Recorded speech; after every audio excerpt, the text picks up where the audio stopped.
بالله من الشيطان الرجيم بسم الله الرحمن الرحيم الحمد لله رب العالمين وصلى الله على سيدنا محمد وآله الطاهرين.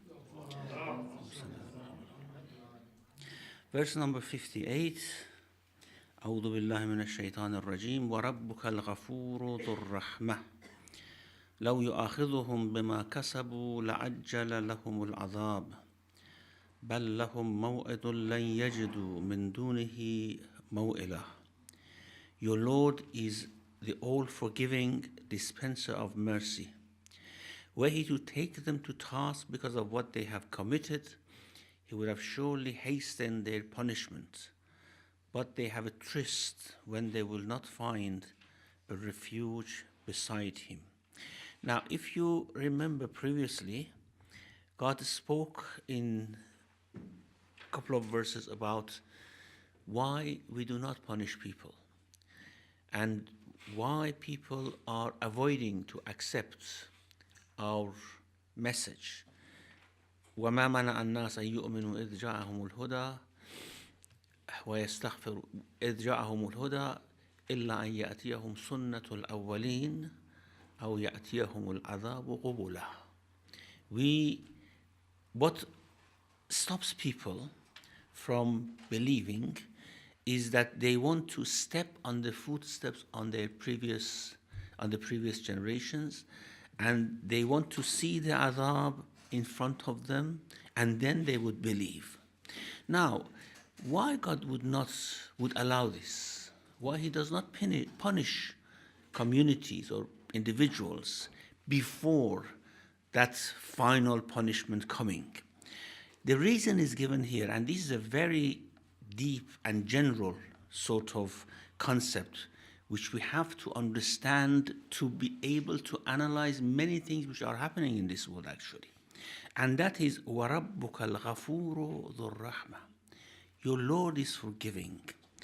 And this forgiveness allows people to continue what they do.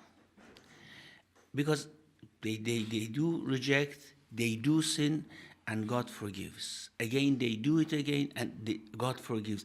This sort of ghufran, which is in nature of God, allows people to continue with whatever they are doing. And apart from forgiveness, he is Dhur Rahmah. He is, in his nature, there is this mercy and rahmah. Now, Dhur Rahmah is because when this definitive sort of article, alif and lam, comes to before a word, it may give it different meanings. Here, this ar-rahmah, this al means encompassing sort of type of rahmah, mercy. We have ar-Rahman, we have ar-Rahim, we have discussed about the different meanings of these two sort of aspects of rahmah. Dhur Rahmah is more general than ar-Rahman, more general than ar-Rahim. It is Ghafoor. Now, there are two possibilities here of meaning. It is Ghafoor. Why is he forgiving? Because he is Dhur Rahmah. Because mercy is in his nature. And because mercy is in his nature, so he forgives. Or the other possibility is that forgiveness is more specific than rahmah. Rahmah is more general, isn't it?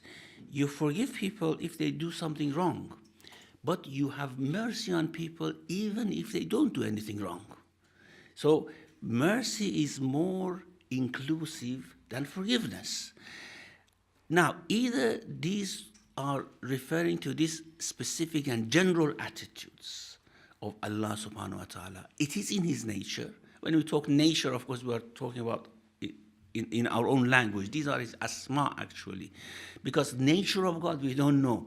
This is what appears from that essence, is forgiveness and rahmah. So, رَبُّكَ الْغَفُورُ ذُو الرَّحْمَةِ may mean he is غَفُور لَأَنَّهُ ذُو الرَّحْمَةِ. He is forgiving because he has mercy. Or he is forgiving, and those who do not need forgiveness still receive something from God. from his mercy. So everyone receives something from God. The sinners receive forgiveness. Those who do not sin, those who do not need forgiveness, they receive the other aspects of mercy from Allah. However, of course, we know that everyone is in need of forgiveness. Therefore, it's better to say, غَفُورٌ لَأَنَّهُ ذُو الرَّحْمَةِ. He is forgiving because he has mercy. Because the mercy is in his nature, so he's forgiving. Even the prophets who have no sin, they need forgiveness. إِنَّا فَتَحْنَا لَكَ فَتْحًا مُبِينًا لِيَغْفِرَ لَكَ اللَّهُ مَا تَقَدَّمَ مِنْ ذَنْبِكَ وَمَا تَأَخَّرَ. We have given you a great conquest, and by that we are going to forgive whatever you have done, whatever you have passed from you in before time, and whatever is going to come. Or وَاسْتَغْفِرْ لِذَنْبِكَ وَلِلْمُؤْمِنِينَ وَالْمُؤْمِنَاتِ. Because sometimes we think that anything coming to Prophet as istighfar is istighfar for his ummah, not for himself. But this verse in Surah Muhammad is very particular. وَاسْتَغْفِرْ لِذَنْبِكَ وَلِلْمُؤْمِنِينَ وَالْمُؤْمِنَاتِ. Ask forgiveness for your own dhanb and for mu'minin and mu'minat. Now, if the prophets are infallible and sinless, so what is this dhanb? Dhanb has a more general meaning than sin. It means any repercussion which may come back to you due to your acts. And sometimes we do good acts, but those good acts may have repercussions in the general system of justice of Allah subhanahu wa ta'ala. And Allah forgives, in a way prevents those repercussions to coming back to us. I'll give you an example. Prophet did many wars. In those wars, many children were orphaned. Many women were widowed. Many people were left without sustenance. Well, this has a repercussion. However, the wars were done in good intention. The wars were done for the sake of Allah. It was jihad, isn't it? It has a reward. However, what about those children who became orphaned? What about those women who became widowed? So the overall system of justice of Allah, which is a very systematic thing, it doesn't look who did it, the Prophet did it, or a wicked man did it. Everything that God does is a systematic thing. We shouldn't think that God does things case by case. No, it's a systematic thing. It covers everything. So when Prophet, for example, does such things, this dhanb of it should come back to him. This dhanb is the repercussion, not the sin. So Allah says, I have forgiven for you. It means I have stopped these repercussions coming back to you. So وَاسْتَغْفِرْ لِذَنْبِكَ وَلِلْمُؤْمِنِينَ وَالْمُؤْمِنَاتِ is really addressing the Prophet. You have dhanb. Sometimes we worship Allah subhanahu wa ta'ala, but this worship is at the level of our knowledge. If we go to a higher knowledge of Allah subhanahu wa ta'ala and we look back, you would see that what we have done was actually quite impolite towards Allah subhanahu wa ta'ala. It was done not in the way Allah deserved it. That was the dhanb actually. So you ask forgiveness for that. That's why always we are in need of forgiveness. Always, everyone, at every level, we are in need of forgiveness of Allah subhanahu wa ta'ala. Therefore, as I said, it's better to say, رَبُّكَ الْغَفُورُ, because He is Dhur Rahmah. He is forgiving because He has Rahmah. In all cases, it's for sinners, for infallible people, for everyone. And this general sort of thing, this systematic forgiveness, would prevent Him to come down on the criminals quickly. He gives them time, forgives them, leaves them to continue. لَوْ يُؤَاخِذُهُمْ بِمَا كَسَبُوا لَأَجَّلَ لَهُمُ الْعَذَابِ. Had He wanted to take them on task for what they did, of course the punishment would have come quickly, would have hastened it. But this forgiveness, which is in His nature, which is due to His rahmah, it prevents this. As I said, it's systematic. And also, I mentioned before, the verses, for example, which talk about the day of judgment, that God says this and people say that. We shouldn't think that this is sort of a conversation or something like that. It is general. The Quran uses this language even for this world. Just let me give you an example. For example, about Pharaoh. Allah says, فَنَبَذْنَاهُ فَأَخَذْنَاهُ وَجُنُودَهُ فَنَبَذْنَاهُمْ فِي الْيَمِّ. Now, if you read this and you don't know what happened, you think that the Pharaoh and his, for example, troops were somewhere. Allah took them by his hand and then dropped them in the sea, isn't it? فَأَخَذْنَاهُ وَجُنُودَهُ وَنَبَذْنَاهُمْ فِي الْيَمِّ. We dropped them in the sea.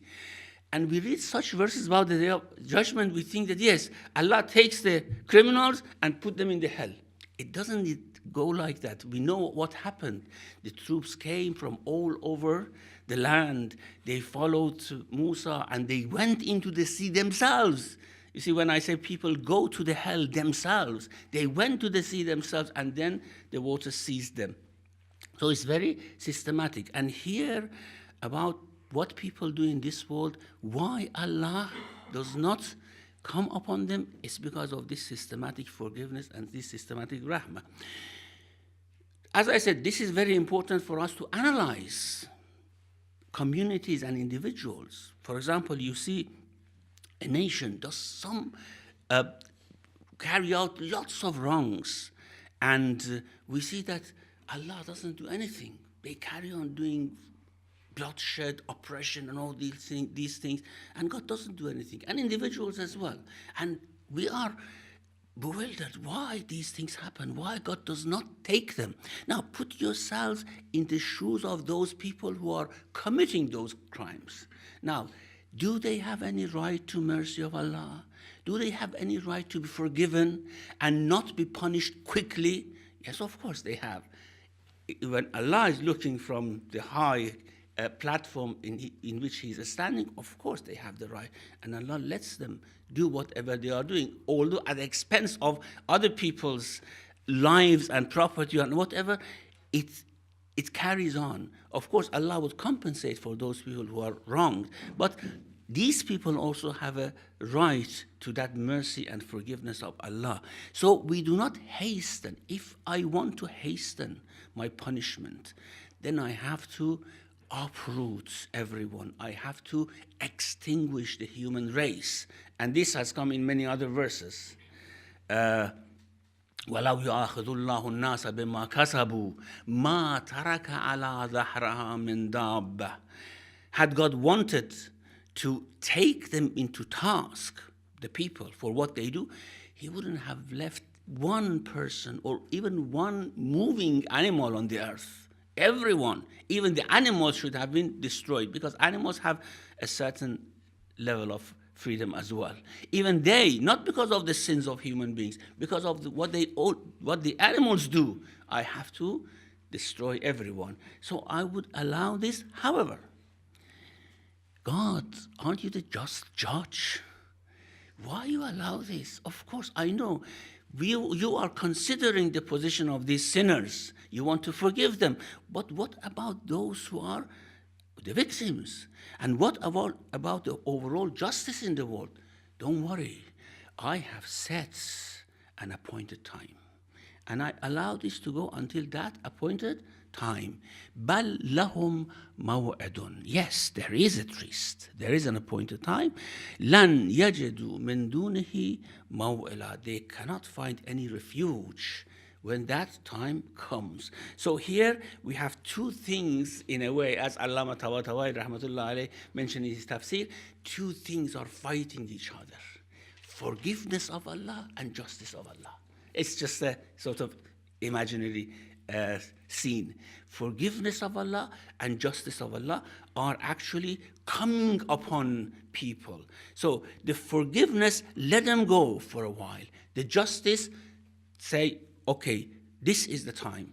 Your time is fulfilled now, and you have come to the end of your appointed time, and therefore the justice is done at that time. So you, the people who are opposing the Prophet, peace be upon him. You hear that previous nations were destroyed, Ad and Thamud, and all these people were punished by Allah subhanahu wa ta'ala, and you say, okay, these are stories, why punishment wouldn't come to us? Now, don't haste. Don't think that mercy and forgiveness of Allah is going to continue forever. His justice will come too. So, بَلْ لَهُمْ مَوْعِدٌ لَنْ يَجِدُوا مِنْ دُونِهِ مَوْئِلًا. So let me give you one example as well. وَتِلْكَ الْقُرَىٰ أَهْلَكْنَاهَا. Look at the previous nations. We destroyed them. And if you go deeper into the history, you would see that I had given them time as well. They fully spent whatever mercy I had given them until they came to their appointed time. وَتِلْكَ الْقُرَىٰ أَهْلَكْنَاهُمْ لَمَّا ظَلَمُوا وَجَعَلْنَا لِمَهْلِكِهِمْ مَوْعِدًا. Those are the towns and nations like Ad and Thamud and other nations that Allah mentions in the Quran. You see, we have destroyed them when they were wrongdoers. لَمَّا ظَلَمُوا. However, I did not do it without my forgiveness. I did not do it without my mercy. وَجَعَلْنَا لِمَهْلِكِهِمْ مَوْعِدًا. I had put an appointed time, an appointed tryst for their destruction. So you are going through the same thing. This is addressed to the, of course, people at the time of the Prophet, and it is addressed to us as well. Yes, you are going through the same process. You may see nations, for example, commit crimes for 200 years, for 300 years. They are powerful, they can do it. And you say, why these things are going on? But you have to consider that mercy of Allah, and you have to believe in the justice of Allah subhanahu wa ta'ala. And this is exactly what was shown to Ashab al-Kahf. Remember, we said that they were wondering why God doesn't do anything, why this injustice and wrongdoing is going over Christians by the Romans, how this power is going to end and cease, and the injustice is going to finish. So they saw it with 300 years of sleep, with the longest slumber. They could see the thick wall of time was taken away from before their eyes, and they could see it. And Allah is telling us again here, look, this is how I do things. This was shown to Ashab al-Kahf, and I'm telling you, of course we cannot see it because we have limited lifespans, but I'm telling you this is what is going to happen. Now, we turn to another story here, which is again an explanation of إِنَّا جَعَلْنَا مَا عَلَى الْأَرْضِ زِينَةً لَهَا. We have made whatever is on the earth a decoration, as an adornment, and of course this is going to disappear one day. Now, let me tell you one other story about how things are different in the eyes of God. How things appear different to you and appear different to us. And this is the story of Musa and Khidr, which is actually to the core of the concept of difference of perspectives. God's perspective and our perspective. How we see this world, how God looks at this world. How things work for us, or appear to work for us, and how things work in reality. وَإِذْ قَالَ مُوسَى. So, remember, when Musa, وَإِذْ قَالَ مُوسَى لِفَتَاهُ لَا أَبْرَحُ حَتَّى أَبْلُغَ مَجْمَعَ الْبَحْرَيْنِ أَوْ أَمْضِيَ حُقُبًا. And when Moses said to his lad, I will go on journeying until I have reached the confluence of the two seas, or have spent a long time traveling. Now, as I said, Quran only mentions the sort of peaks of episodes of a story. And therefore, this story is starting not from the beginning, it's starting from the middle. Because by starting the story from the middle, we would realize what had gone in the previous episodes of this story. What we understand is that Musa was told to go and find a person who is so knowledgeable, to learn from his knowledge. And he, of course, packed the provision for the journey and everything, and took one servant with him, and he started to travel. And they traveled, they could not find this man. No matter how long they traveled and how tired they became, they couldn't find this person that Allah had told them to find and get knowledge from him. And eventually, the servant became tired and disappointed and said to Musa, let's go back. We cannot find this man. And Musa said, this is where the story begins in the Quran. وَإِذْ قَالَ مُوسَى لِفَتَاهُ. When Moses said to his servant, Fatah means a servant boy, or a slave who serves a master. So when he said to his servant, or his lad, as is translated here, لا أبره حتى أبلغ مجمع البحرين. No, I'm not going to stop traveling. I go until I find the appointed place, Majma' al-Bahrain. God had told him, you will find him in the confluence of the two seas. حتى أبلغ مجمع البحرين أو أمضي حقبا. Or I go for ages. Huqub is long time, long time. And in some traditions we have that it is 80 years. Because 80 years is really a lifetime, isn't it? So it is one lifetime. And that's why it's called Huqub, a very long time. And we have about people in the hell that some of them, they stay there long times. لَابِثِينَ فِيهَا أَحْقَابًا. For several human lifetimes, they would stay there in hell. And inshallah, eventually they come out. And some people say ahqab means actually eternally. It's a sort of metaphorical mention of eternal time. Anyhow, there are certain things here. First of all, why Musa was told to go and find this man and learn knowledge from him. Secondly, who was this Fatah, this servant who was accompanying Musa alayhi salam?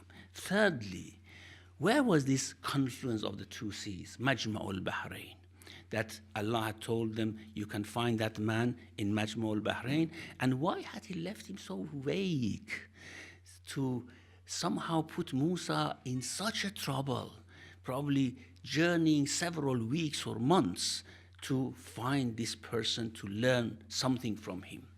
Now, the first thing, why Musa was told to go and find, we have certain traditions which I think that we have to discard all of them. They don't make sense. And if they don't make sense and they do not have very strong chain of transmission, so we discard them because of the circumstantial evidence we see in the verses in the Quran. Now, one of those traditions is reported in Tafsir al-Qummi. It says that when Allah spoke to Musa, لَمَّا كَلَّمَ اللَّهُ مُوسَى تَكْلِيمًا, when he went for appointment in the Mount Tur, فَأَنزَلَ عَلَيْهِ الْأَلْوَاحَ, and God gave him the tablets and the Torah, and وَكَتَبْنَا لَهُ فِي الْأَلْوَاحِ مَوْعِظَةً وَتَفْصِيلًا لِكُلِّ شَيْءٍ. Everything which was needed for his followers, we wrote for him. And when he went back to Banu Israel and talked to them, then while he was talking on the pulpit for people, he thought, oh, how knowledgeable I am. No one ever has my knowledge. And I have been given the Torah, I have been spoken by God, and فَأَوْهَى اللَّهُ إِلَى جِبْرَائِيلَ أَدْرِكْ مُوسَى فَقَدْ هَلَكَ. Allah revealed to Jibreel, catch up with Musa. He is being destroyed. He is perishing because of what he thought, because of the sort of self-admiration which came to his mind and heart, that go and save him and tell him that there is a man in the confluence of the two seas who is more knowledgeable than him, and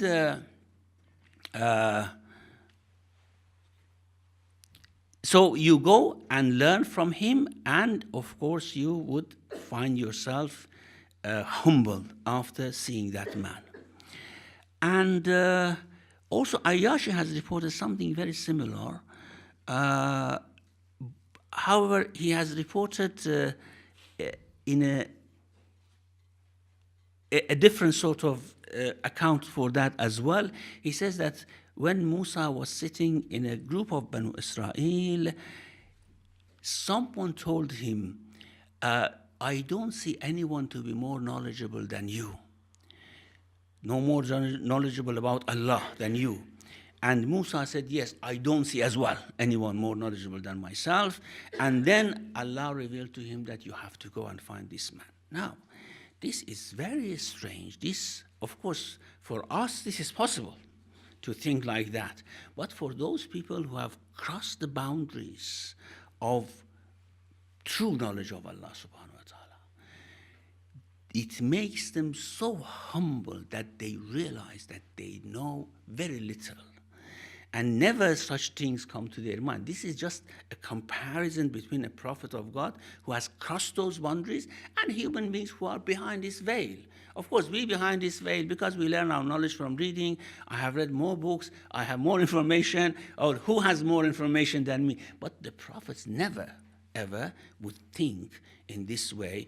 It never comes to their mind. The more knowledgeable they become, the more humble they would become in their hearts. So this is not possible about the prophets. We have no choice but to just disregard these traditions. As I said, they are not strong traditions. They have weak chains. And it doesn't make sense. It doesn't go well with the flow of a story that we are going to talk about later. Secondly, it's mentioned that this Fatah servant was Yusha ibn Nun, the wasi of Musa alayhi salam. And because this Yusha was always with Musa alayhi salam, it is taught that this Fatah is him, and because he, of course, would have served Musa by all means, therefore Musa would have called, the Quran has called him his Fatah. Again, this doesn't seem right. Never ever someone like Yusha is called Fatah, a servant of Musa, and never Musa would have called him a servant. And therefore, that doesn't seem right as well. The third thing about Majma al-Bahrain, it is mentioned in Abu al-Futuh, and from Abu al-Futuh, other traditions, other exegetes have taken it, that this is the confluence of the Persian Gulf and Mediterranean Sea, the Roman and the Persian seas. Well, Roman Sea, the Mediterranean Sea, and Persian Gulf. Where is the confluence? There is long, long distance between them. And he says that, yes, this is metaphorical. This means an area between these two seas, Persian Gulf and Mediterranean Sea. That means an area which is thousands of kilometers, or hundreds of kilometers apart from each other. And no matter, even if it was much less distance than that, we never call this a confluence of these two seas. They never actually meet each other. So all these are not reasonable. And also, after Musa is given Torah, after Musa had seen all those miracles that Allah gave him, لَنُرِيَكَ مِنْ آيَاتِنَا الْكُبْرَى, after he showed them his stuff changing into a serpent, after showing him the miracle of the white hand, Allah says, these are just the beginnings. I'm going to show you more miracles later on. لَنُرِيَكَ مِنْ آيَاتِنَا الْكُبْرَى. And after Allah saved him, and what he saw in the course of that struggle, and after the sea was parted for him, and after his people asked him water, he just hit the stone and water came. Now he doesn't know that things work in the eyes of God in a different way than what we see it. This is very strange. So that, for that reason, some people have said that this Musa is different from Moses, the prophet. This is another man, and God wanted him to learn certain things out of his mercy, and he was sort of guided to Khidr to learn certain things. This also doesn't seem right, because this is very confusing. If Allah uses more than 130 times Musa about Moses the prophet, and then all of a sudden uses Musa for someone else, and we don't know if this someone else is, who is this someone else? Is this referring to Musa the prophet or referring to someone else? This doesn't seem reasonable too. So what is the solution here? The solution is that if we discard those traditions, we are actually here talking about Musa who is becoming prepared to take the prophethood from Allah subhanahu wa ta'ala. The Musa who has to learn certain things. The Musa who is a prince, who is in the palace of Pharaoh, whom Allah has given certain knowledge, but Allah wants to show him different things of this world, to prepare him for prophethood, to become a prophet. And of course, when Musa was a prince in the palace of Pharaoh, he had many servants, many slave boys and slave girls attending to him, and therefore he took one slave boy with him in this journey, and this was his fatah, and that's why the fatah was not allowed, because he was not to the level of Yusha ibn Nun to learn what Khizr wanted to learn to teach Musa alayhi salam. So we don't see this fatah following Musa and Khizr later on in the story. So this fatah was just a servant in the palace. He followed, and of course, because Musa was very kind, he was not just like other princes who regarded these slave boys as animals. He became friend with him, and this is why this fatah dares to speak with Musa in a very friendly tone, and they are like two friends. They talk to each other about their journey, and he dares to say that, let's go back, we cannot find this man. And so the story fits together nicely. Let's look at it in this way. Moses in the palace of Pharaoh. Moses, the young man who has some wisdom, Allah has given him wisdom. فَلَمَّا بَلَغَ أَشُدَّهُ وَاسْتَوَى آتَيْنَاهُ حُكْمًا وَعِلْمًا. We gave him wisdom and we gave him knowledge. Now God wants to increase his knowledge, to see things, wonders. And then, of course, he comes to that level where the message could be given to him. So this Musa is told to travel. And when he started to travel, he was told by Allah, as I said, آتَيْنَاهُ حُكْمًا وَعِلْمًا, means that he was receiving revelation, but he was not appointed as a messenger. And this is true about Yusuf, for example, as well. That وَلَمَّا وأجمعوا أن يجعلوه في غيابة ولما ذهبوا به وأجمعوا أن يجعلوه في غيابة الجب. When they decided to put Musa at the bottom of the well, أوحينا إليه لتنبئنهم بأمرهم هذا. We revealed to him that you will inform them in future. Don't worry, you are not going to be killed. You will see these people again, you will see your brothers again, and you are going to inform them about this. So he was a young boy, of course. Yusuf was very young at that time. And this revelation is different from the revelation of messengership to guide people, something like that. This is what prophets usually receive before they are appointed. It's very different from what they receive after they are appointed. So Musa was receiving certain things. So he received this message from Allah that you go and find this man and you will learn some knowledge from him. He traveled long time, going from this conference to another conference, and apparently because he was in Egypt at that time, he probably moved southwards, where there are lots of rivers and lakes and such things, looking for this Majma' al-Bahrain. And there was a sign as well that when you come to that Majma' al-Bahrain, you will see a sign. When that right Majma' al-Bahrain you come to, you will see a sign, and there you can find that man. After long time traveling, قال Musa, the servant said, we cannot find this man, it's futile, let's go back. But Musa said, لا أبرح حتى, I would continue to travel حتى أبلغ مجمع البحرين أو أمضي حقبة. One other question: why Allah made it so difficult for Musa to find this man? Why?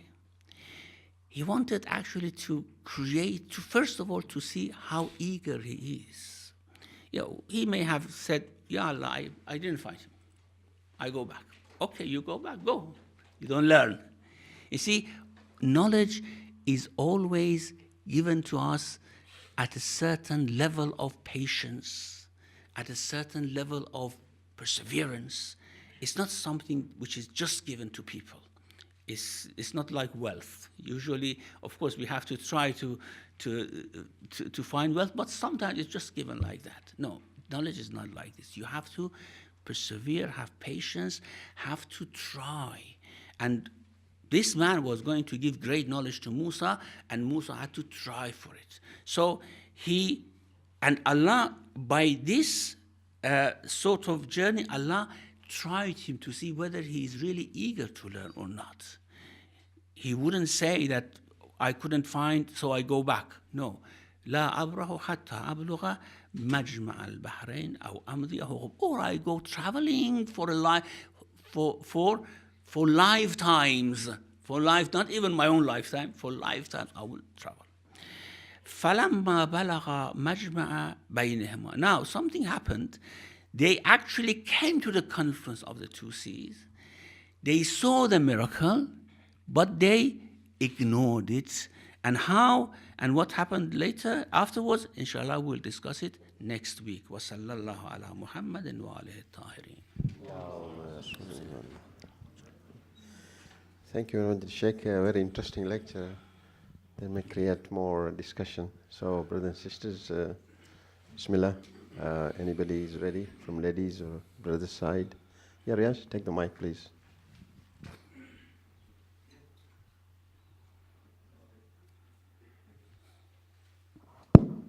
Assalamu alaikum, Shaykh. The thing that caught my eye was well explained what you did actually. It nearly got to my head, but I think I'm missing something here. A little detail. It says he sees them for what they did. He may cause the punishment before them sooner, but there is an appointed time for them. Yeah? Now, in this modern day age thinking, people react to different things differently at different times of their lives. So if there's a group of young people, you would expect them to do more things which they would be sorry for later in life. I'm not saying we all did that. Some of us were saved by events. But there is always this notion of the society should be forgiving people for what wrong they do, and they should be educated so that they don't repeat their mistakes later on in life.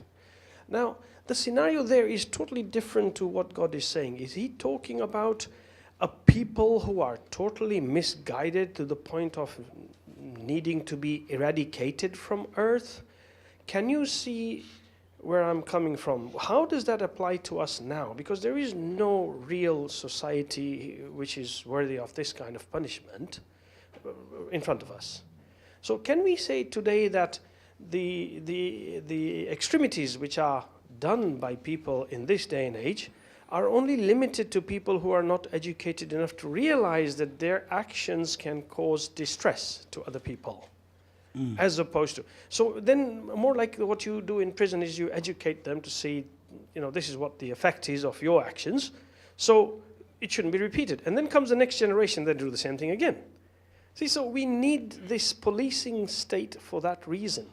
That's all, because otherwise they would have transgressed even more. And yes, some people do, but not to the point of needing eradication or correction from the hand of God. So please, if you can explain, how do you deal with this age group that causes most of the extremities? Well, this verse could actually apply to the extreme case of extermination of certain nations, as we had in Ad and Thamud.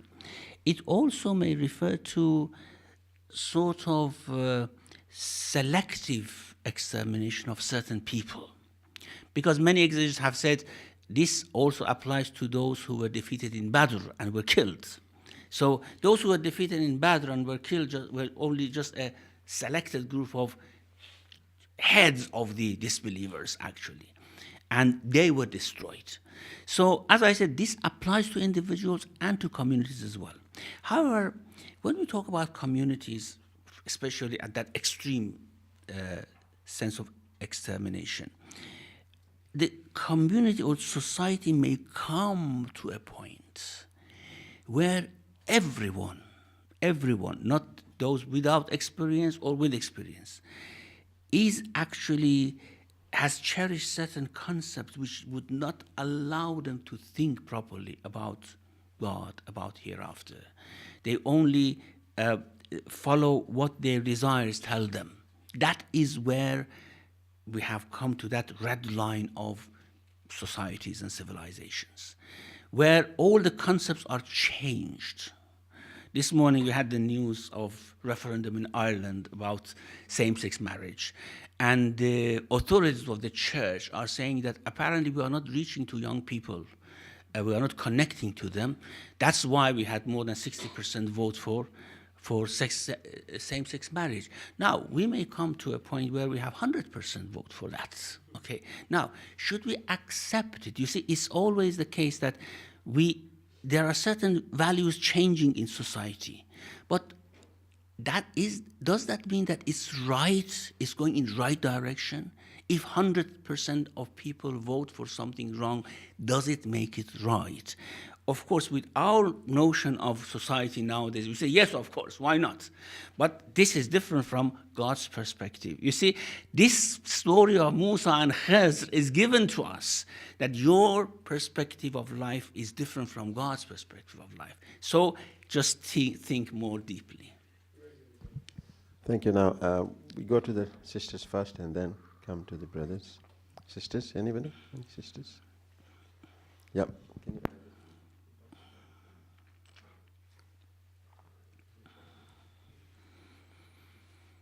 Assalamu alaikum. And thank you very much for all your lovely lectures. Thank you. When you were explaining about how God works, it came to my mind that cause and effect is how it is. Is that how it is? Like the way God, the way your actions have a reaction. And God works not looking at individuals, but generally. Yes, of Would course. it fit in with the Yeah, cause and effect? that's true. I mean, we shouldn't think that when God intervenes in a very extraordinary way, or when God intervenes, things go in a different direction. No, the direction is what God has planned for it to go. And God does things very naturally. We are actually driven by a system which God has set. And that is what God means, that we do things. We do things doesn't mean that for every individual case I do this. No, I have set this system to go and it is running by my power, by my control. As I said, there are many verses in the Quran which actually are very good to explain for us certain statements which are said about the Day of Judgment. Because the Day of Judgment is something out of our imagination. We think that things happen like this. For example, God tells them and then takes them and put them in hell, put them in paradise. No, it's not like that. Let me give you another example. I mentioned the example of Pharaoh, that God says, فَأَخَذْنَاهُ وَجُنُودَهُ فَنَبَذْنَاهُم فِي الْيَمِّ. We took them, we put them in the sea. Okay, we know how it happened. The other example from the same story is, God says, I took out everyone, every prominent person in Egypt from their homes, from their palaces, from their gardens. I took them out and I put them in the sea. Now, does that mean that God individually sent an angel to the whole Egypt to take these people out of their houses and out of their palaces and bring them to that army and put them in the sea? No. What happened? Pharaoh sent messenger to cities. These are just a few individuals, a very limited number of people, Banu Israel. وَإِنَّهُمْ لَنَا لَغَائِذُونَ. They have made me very angry, indignant. And we have power. We have to go after them. These messengers went to all cities in Egypt. And every prominent person with all their soldiers and servants, they came out from their palaces, joining Pharaoh to go to the sea, of course. And God says, فَأَخْرَجْنَاهُمْ مِنْ جَنَّاتٍ وَعُيُونٍ. I took them out from their gardens. You see, I did it. I took them out. But how it happened? They went themselves, isn't it? And everything in the world, here and in the hereafter, it is like that. When we say that we go to hell ourselves, it's exactly the same thing. We go towards sins ourselves. Sin is not something which is sort of congruent with our nature, but we go towards it ourselves. And hell is not something which is comforting for our nature, but we are attracted towards this because that is more somehow conforming with our nature if we are of course sinful. This is how things work for Allah subhanahu wa ta'ala. He is, when we say that He's compelling, He's Jabbar, He makes things happen in ways which, of course, is due to our actions, our decisions, and whatever we do. I don't know whether this addresses your question. Do you want to add something, sister? Take the mic if you want to add something. It is on. It is on. So like what I was trying to say is, for instance, if you cut yourself, you bleed, and whoever it is. So there is a set of laws, and which if you follow that, it leads you to certain outcomes. Yes, that's right. Absolutely, yes. Thank you. Okay, we go to Safraz, then come back to sisters, and then brother at the back. So, Safraz.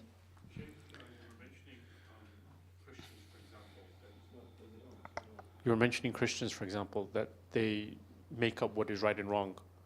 But isn't that a problem that Muslims also have? The majority of Muslims believe in this consensus, that if a majority of people believe something is right, it becomes right. Yes, the Shias do not believe in consensus, of course. I'm saying it's not a problem just for Christians. Yes, of course. Sadly. All nations are similar, and as the Prophet said, you will just put your feet on the footsteps of the previous nations. Footstep after footstep. And this is what all nations do and continue and repeat. Sisters? Yep, take it. Assalamu alaikum. Thank you for very interesting and sharing your knowledge.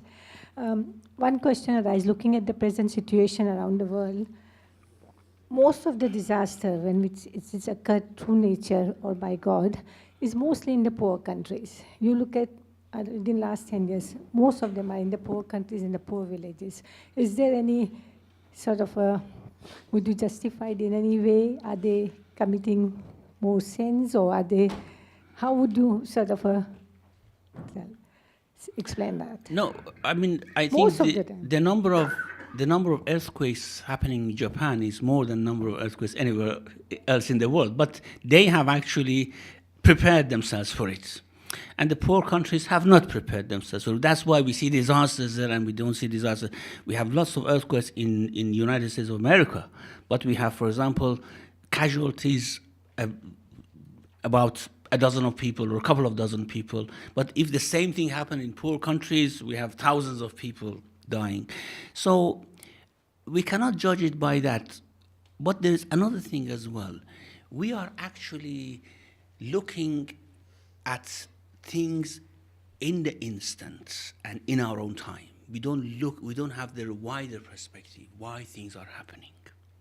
And actually this story of Musa and Khaz tell us that why things are happening. It's not the way you see them. Because we are limited in time, we are limited in scope, we are limited in place. So things may have one meaning for you, another meaning for God. And the story tells us that it is impossible for you to see it the way God sees it. That's why Musa, actually, it was being shown to Musa that you make your judgment as a human being. But no matter how you judge, I make my judgment as God. So don't try to compare. And don't somehow put yourself in trouble trying to explain certain things, because we cannot explain it. And the things that we see, like for example, the disasters happening in poor countries, or now the disasters which are happening in Muslim countries, but fighting, it's not always natural disaster, it's disasters coming by our own acts, like fighting, sectarianism, and all these things. It may have causes which is beyond us to understand. Thank you. Brother at the back. Assalamu alaikum wa rahmatullah. Thank you for the nice talk. It was really revealing for me. Hadith which you spoke about regarding Hazrat Musa alayhi salam, you said that actually I read many times also this hadith when he was boasting about himself, and you said this is da'if, so that's a good note, alhamdulillah. But you also concluded that he was not the prophet probably at that time. So maybe Allah was showing as a sign that he may show it to the humanity that what knowledge is, which comes directly from Allah, as compared to the knowledge what he is boasting of. So maybe he did that, and this hadith might be true in that sense. Also, I may not be able to attend the next week lecture, so I'm interested to listen to your understanding about ilm ladun, which was given to Khizr and probably was greater than prophethood, or the knowledge of the prophethood, and then what was Khizr's personality in that sense, and what is the opinion No, of the scholars on that? Thank you very much. Ilm ladun means ladunillah, from Allah. Okay, a knowledge which comes from Allah, not from us, not from by learning. Of course, all knowledge comes from Allah. وَلَا يُحِيطُونَ بِشَيْءٍ مِّنْ عِلْمِهِ إِلَّا بِمَا شَاءَ. No one can encompass any knowledge, because all knowledge is from him, except what he wishes. But we have two ways of learning knowledge. One is by experience and by learning from each other. This is the ordinary way. We go to schools, we go to universities, we learn things. It's piecemeal, it's focused in certain things. We cannot have knowledge of everything, of course. Knowledge which comes from above is very inclusive. It gives you a sort of higher perspective, higher vintage, or whatever it is, higher vestige. A higher perspective that you can see things from a higher place. And it is deep. This story of the man, Karbala, is someone who was taught the knowledge of Quran. We had the film of it as well. No. There was Karbala Baqir or someone. I don't remember his name now. Yeah, this was a man, a sort of a villager, who liked very much to learn the Quran, very much. And because of poverty, his father did not allow him to go to school, because he had to work. And he worked, he was a very pious man, but always he was wishing to have opportunity to learn how to read the Quran. He couldn't read the Quran. And one day he was in an Imamzada or something, in a shrine in near his village. He fell asleep because he was very tired. And then he saw two angels actually, in form of two men, came to him. And they told him, first of all, they asked him, who are you, what are you doing here, how are you? And then they said, do you like to read Quran? He said, yes. And they said, okay, read. These are around the shrine, there were some writings over. Read it. He said, I cannot read, I haven't learned reading. They said, read it. And he looked and he saw that he could read. He started to read. And the knowledge was given to him. He could read Quran properly. Now, this man was put to test by many mujtahids. I think he also met Ayatollah Burujerdi as well. This was in his time. This knowledge was given to him. He couldn't just read the Quran in the sense that we read the Quran. First of all, if, for example, there was a book in which there were certain verses of the Quran, like, for example, a book of fiqh, which used certain verses of the Quran, he didn't know how to read and write. You put the page in front of him, he cannot read the page, but if there was a verse of the Quran, he could read it. He could say, this is the verse of the Quran. Then he knew how many alifs is in one verse, how many, for example, dots is in one page. Everything he knew. On his deathbed, he said, because he was taken here and there, like this Muhammad Hussein Tabatabai when he was young, was taken everywhere, people listening to him, talking about the Quran, he was taken everywhere, reciting the Quran, and people asked him the question, for example, Surah Al-Imran, how many alifs it has? How many bars it has, for example? On his deathbed, he said, I really regret how people faced this knowledge of mine. They just asked me superficial things about the Quran. How many alif? They didn't ask me about the meanings of the Quran. You see, when this knowledge came from Ladunullah, it was so inclusive. He was given the meanings, the depth of these things, even how many alif are there, how many bars, everything was given to him. So the knowledge which comes from Allah is very different from the knowledge that we learn ourselves. As I said, our knowledge is piecemeal. Knowledge coming from Allah is like a light which enlightens everywhere, and you can see things very clearly. And this knowledge, of course, is given to prophets right from the beginning of their lives. As I said, Moses, from the beginning of his life, he had this knowledge. Yusuf alayhi salam had this knowledge. This revelation is not revelation to become a messenger. Musa was not given any mission before seeing that burning bush. At that time, he was given a mission. He was appointed as a messenger. But that doesn't mean before that he was not receiving anything from God. Just like our own prophet. Our own prophet was appointed as a messenger when he was 40 years old. But before that, he could see things that other people could not see.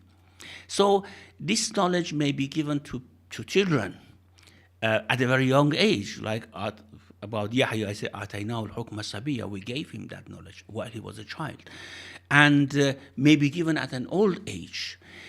And it has different areas. For example, Musa, who had ilm ladunni, did not have this area of knowledge which Khizr had.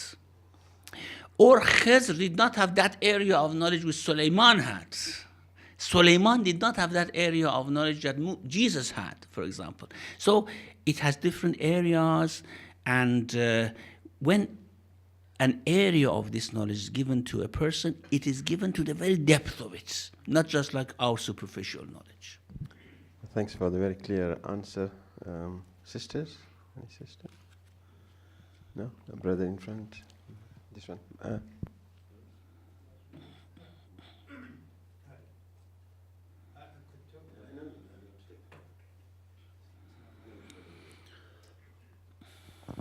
Thank you very much. Thank you. It seems we talk mainly today about actually God selecting his messenger and developing to be his prophet. As well as actually, you said in your talk, you said he wanted to see Musa. He's going to stay on his mission. Also reading Quran, there are several places actually. I read you here in Surah Al-Ra'd. It says, قل إن الله يضل من يشاء ويهدي إليه من أناب. Which actually you get to situation as conclusion that God is really select or choose who is going to be really a good person or a bad person, who is going to be really going to heaven from beginning, actually. Therefore, it is getting very confusing here. If God already really selecting his people to be Shia, all right, why should the people who are kafir to say why we are not being selected?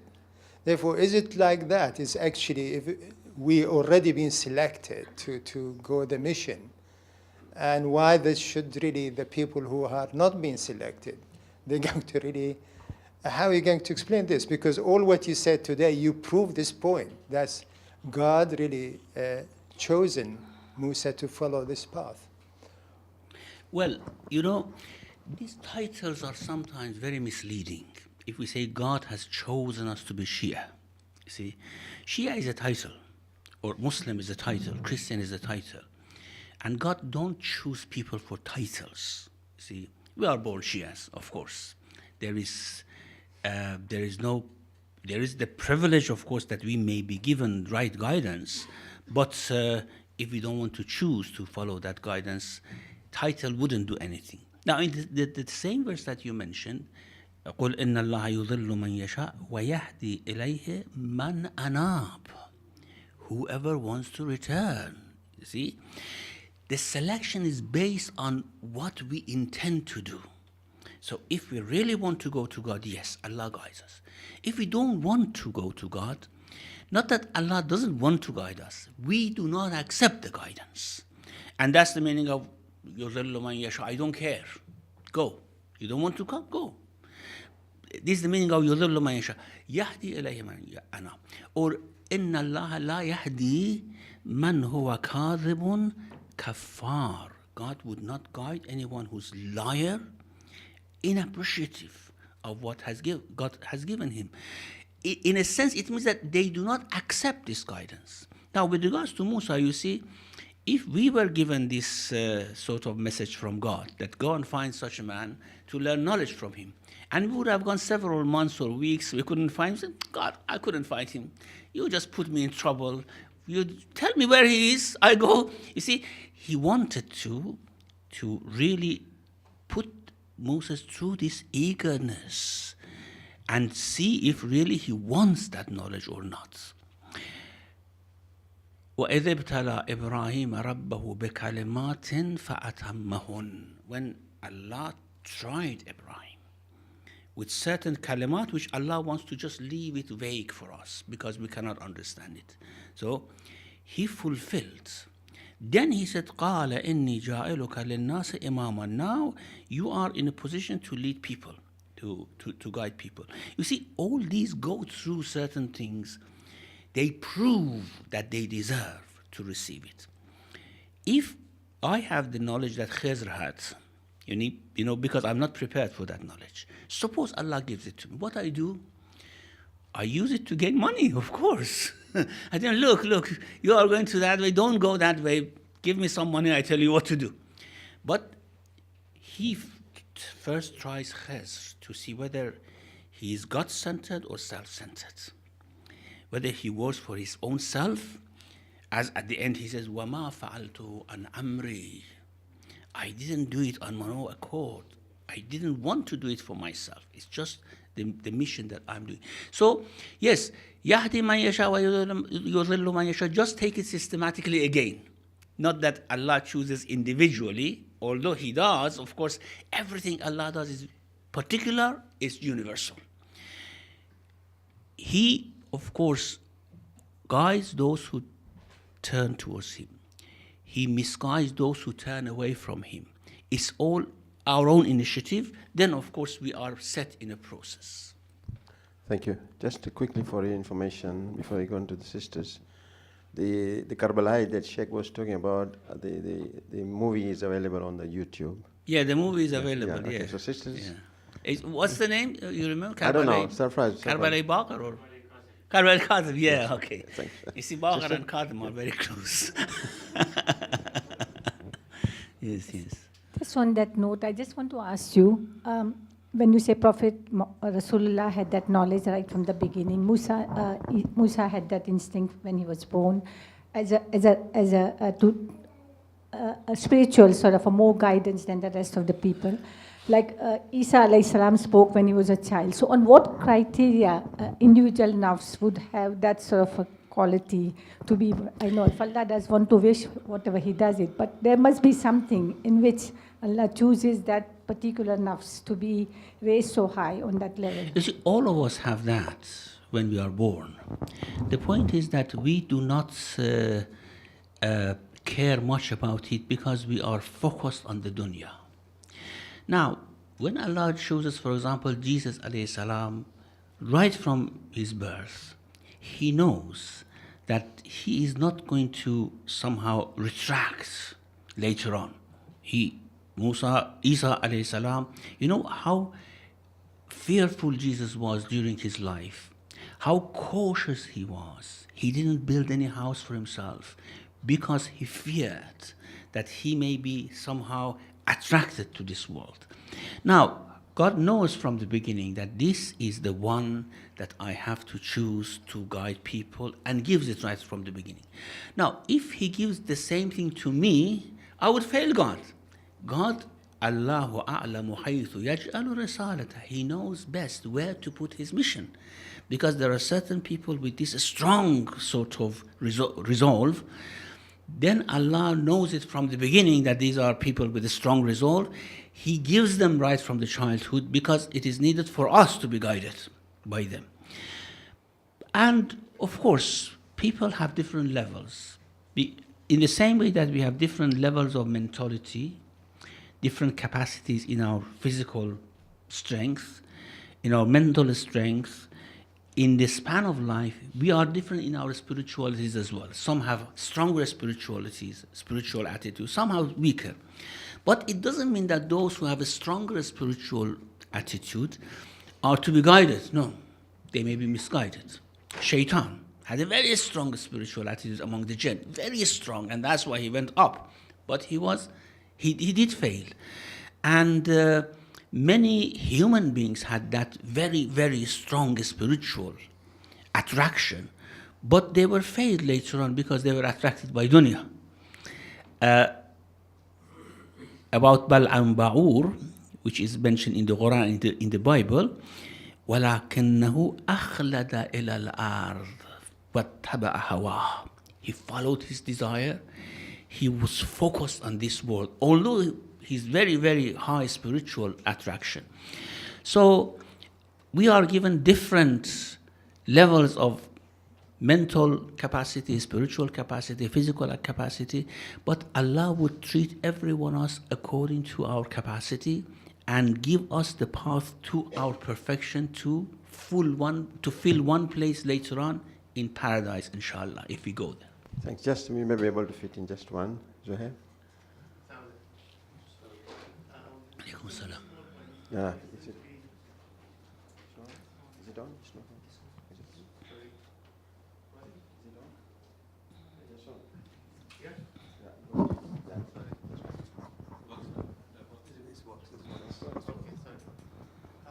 just a small point. You seem to be troubled with the word fatah being used for Joshua or Yusha. Okay, sorry. You seem to be troubled with the word fatah being used for Yusha. Although clearly here it is like a servant in any case for Musa when he tells him to go and get the fish. So it seems like it is servant. would it be so terrible for him to have been a servant for Musa? He's sort of considered to be his aid, his helper in any case. We also have La Fatah illa Ali, but she's not necessarily meaning servant there. Maybe it's meaning generous, and his generosity there. But Fatah can also mean just as a young man. Is there something why Joshua shouldn't be Moses' servant there? Yes, fatah, when it's used in certain contexts, it means noble people, like La fatah illa Ali, or about Ashabul Kahf, innahum fityatun amanu bi rabbihim. They were noble people, noble young men. But here is fatahu, his young man. His young man means he's a slave. So, and servant, we use it just here to somehow in a sort of expanding the meaning. Otherwise, it means a slave boy who works for someone, for his master. So, of course, if we say fatah without adding it to something else, it is a noble young man. But fatahu means he's a slave boy. And that's why people say it refers to Yusha because of that tradition. Why it shouldn't refer to Yusha? Because Yusha was not a slave boy of Musa alayhi salam. So why it is mentioned like this is because Yusha liked to serve Musa. Of course, there is nothing wrong. It's an honor to serve Musa alayhi salam. But using this expression, fatahu, is, if we want to say it applies to Yusha, it should be a metaphorical thing rather than a real thing. Yes, yes, of course, yes. Thank you. Sorry, we have to apologize to all those who wanted to ask, but I think we have overrun our time. So inshallah, we Next meet week, inshallah. Muhammad wa ali Muhammad sallallahu. Thank you.